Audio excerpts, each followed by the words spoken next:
Now, there was a poll, this is extraordinary, from the ABC's Q&A, which I think, as you point out, is, that's Wokeville on steroids. And even those good burgers, they say immigration, slow it down, elbow.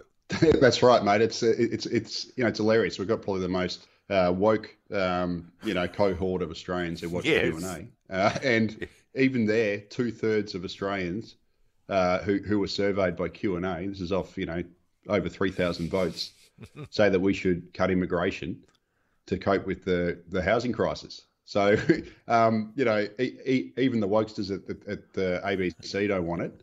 And this follows from the Resolve Political Monitoring's poll about a month ago, which was done. And that showed that about 60% of Australians believe immigration numbers are too high. And then, of course, earlier this year, we had the Australian Population Research Institute, who does a massive poll that's done really well.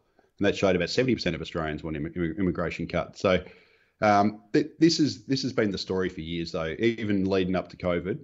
In the years leading up to COVID, pretty much all the polls were saying similar things. So this whole big Australia immigration, voters have never wanted it. And the most hilarious thing is, in December 2021, Prime Minister Anthony Albanese, or when he was opposition leader, actually said that he wasn't going to back the Morrison government's 160,000 new migrants every year. And he basically said that, immigration should be lower and we should focus on training millions of unemployed or underemployed Australians. Wow.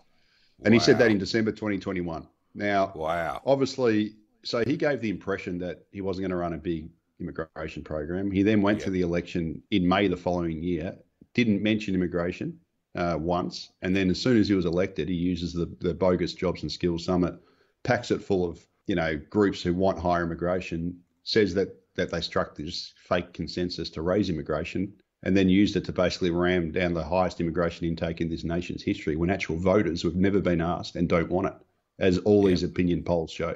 So, he's done an extraordinary bait and switch.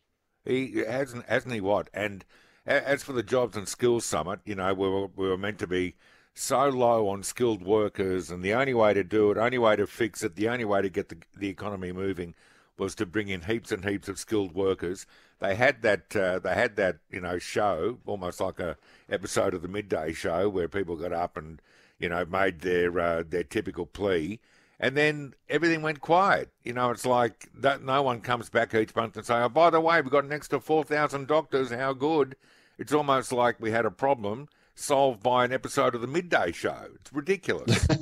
It is. It is. Look. Let's be honest here.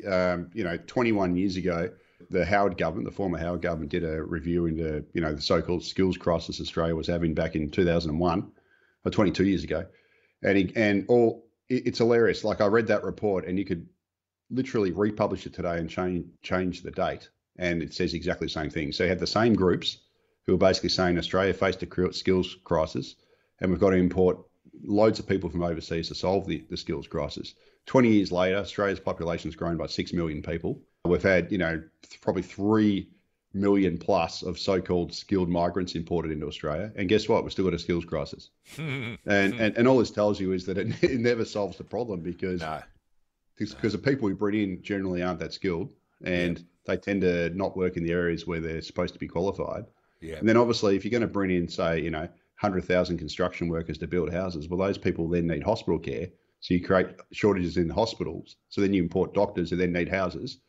And the whole thing's just basically, tail wagging the dog. Yeah. You can solve a problem in one area, but then you create problems in other areas because those people then demand the things in other areas, which creates shortages there. Yeah. So, or you so, bring so it's someone like, in as a student to pursue a profession at university. They're here 6 months, and they go to a lower cost form of schooling, and then they get themselves a job. And then, the person you thought might come here as a dentist ends up being something completely different. I mean, it's, wow, it's just fake. It's well, and it's allowed yeah, to continue. Goodness well, me. here's a horrible stat for you, Luke. About 2/3 of the engineers in Australia are overseas born, and the unemployment rate for foreign engineers, or unemployment or underemployment, so basically not working in the area of skills, so not working as engineers, is about 50%. So Fantastic. that's according to Engineers Australia. So we bring in all these people and then end up driving Ubers. There you go. So that's basically what's happened. That's Australia's so-called skilled migration system for you. Yeah, yeah, go us. What about